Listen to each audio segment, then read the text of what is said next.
Hey guys, Sonic Smashburger here, and as I mentioned in another series I'm working on beside along with this one, BBTAG 2.0 and to that end 2.0.2 has reached almost a full month of play now. So with that much experience under our belts, I think it's time to actually start making a full-on tier list. Now, a little bit of behind-the-scenes info. At the time of this recording, my internet is completely out, so this might go up a little bit later than I intend to, unfortunately, but so it goes. Also, I had gotten this first video done, but then last minute pop-up from my security. Thanks for that. So it goes. Anyway, let's get straight into this. We're going to start things off in the bottom tier with, in my honest opinion, the worst in the game, as I mentioned in that other series, Platinum the Trinity.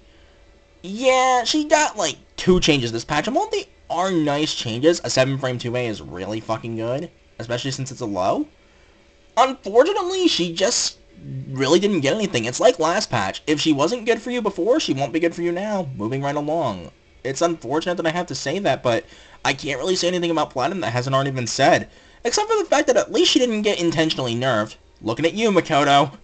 I mentioned this so many times. Makoto's fucking awesome, but unfortunately, she still gets severely screwed because Arxis just loves punishing her for Continuum Shift 2. The 5B no longer launching grounded opponents is a huge deal, especially considering that makes her bread and butter game so inconsistent, especially since sometimes you won't always be in Comet Cannon range.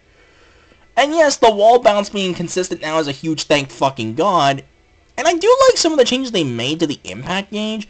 I will admit that the fact that you can no longer overcharge does fundamentally change how she works, and in some cases for the worse.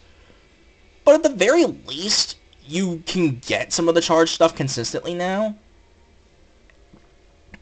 Yeah, I'm not so sure if changing it back would be better or worse, but it's more just a so it goes moment, unfortunately. But really, that 5B nerf was completely unnecessary. Just saying.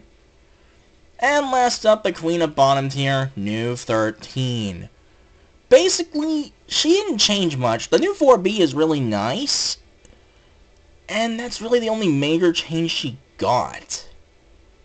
Outside of that, her biggest buff was just the 16k health she got now. Yeah, for those not in the know, 14k characters in the previous patch are now 16k, and 16k characters in the previous patch are now 17k in terms of health. But yeah, New just kinda didn't change at all, which is unfortunate because she was already kind of weak last patch, and this one, now there's literally no point to her. There's no reason to play this character when every other zoner just does her job better. Quite unfortunate that. But moving on into low tier, we're going to start off with Gordo. Now, this character back in 1.5 already wasn't even that good, and in 2.0, he didn't really change much at all. EX Command Grab, Throw and Bowl is basically the only major thing he got, and even then, that really ain't major at all, it's just a minor thing. So, yeah, Gord just basically got nothing important this patch at all. He just sucks now.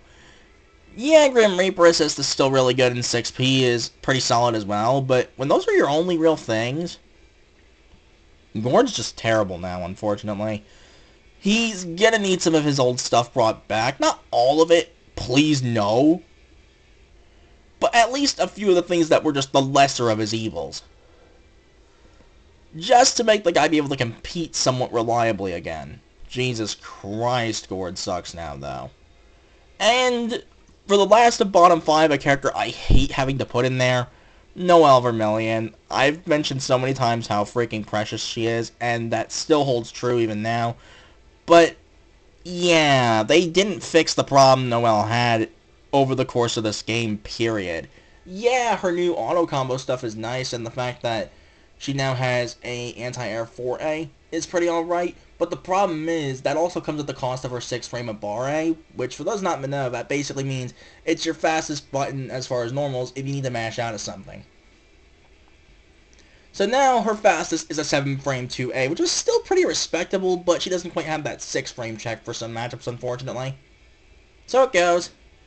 But yeah, her new 5A auto combo is really damn good.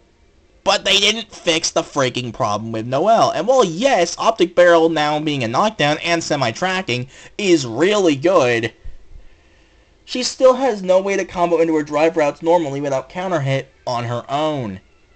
And even then, she still has the worst resonance game in the entire game, if you want my opinion. Because outside of EX Bloom Trigger and Assault Brew, the latter which you never want to fucking cancel out of in res, what does she really have for that? Yes, you heard me right. She has to burn meter to be able to cancel out a lot of shit in resonance, which I don't know why. Yeah, Noel is still just the same as ever, and that's honestly for the worst. Next up, we have Iron Tager. Now, a lot of people like to say that he's higher up than this because Tager Wald is such a damn good team. I'll be blunt with you. No, he's not. Tager without Wald is hot garbage. Tager with Wald is a fucking nightmare. But he suffers from an issue that I mentioned in that other side series. Again, I'll upload those as soon as I can. Tager needs Wald to function. Wald doesn't need Tager. The main reason why this is an exception to the rule in this case, however, in terms of making Tager viable, is because he's still Wald's best partner anyway. That team is so damn good. If you want proof, Koji Cog gets top 8s almost all the fucking time with this team, if not all the time these days. But that said, Tager's basically the same as ever. The Spark Bolt change is very matchup specific, so for the most part, that isn't going to matter. And really, he's just the same as ever, so he kind of falls off in that regard as well. The main reason why I don't put him in bottom 5 is literally because of Tager Wald existing. That is basically it. You could also argue Kanji and Yang go decently with Tager, but they pale in comparison to Wald. Just saying. Next up for low tier, we have Yukiko. Now, she did get a couple of nice things, I'll say that much. The 16k health is nice, the fact that she now throws 2 fans with 2B at different angles instead of just the one, and it's jump cancelable on block, and especially the fact that you can no longer low profile, well rather crouch, the second 5B. You can no longer crouch that and just have it whiff. You have to low profile that with something like Linne 2C outright in order to get under those, which, good luck. But outside of that, she's still basically Yukiko. She still takes way too long to get going due to needing flame boosts. And while she can be paired with some zoners and do pretty nicely, notably Hilda and Nine in particular, she still kind of needs flame boosts to get going, and there aren't really many characters who can help her with that except for Wald, which is unfortunate. But so it goes. Yukiko is still very much Yukiko, and that's kind of a problem because she still takes way too long to get anything started. And last up for this video, we have Teddie. Now, he did get some damage buffs, which is what he actually needed. Unfortunately, the health buffs kind of screwed the guy over. Because, yeah, basically, Teddie got screwed over by the fact that a lot of health buffs happened, so it kind of offsets how much damage he got. Yeah, there are some item tweaks which are pretty nice, but again, your opponent can use those against you. So that's a bit of an annoyance, but hey, what can you do? So, Teddie unfortunately kind of suffers the same fate he did in the last patch. By that I mean, he just doesn't do enough damage, especially considering the fact that now, there's a lot of characters that have more health than before. Not all of them do, the 18k and 20k health characters are still the same, but everyone else got a minor health buff. Well, I say minor, and yet it actually made a big difference in some cases. And with that, I actually got more characters done than I thought I would for the first video. Next time we're going to be finishing up low tier and probably moving into low mid tier for a bit as well. Till the next video. Later, guys.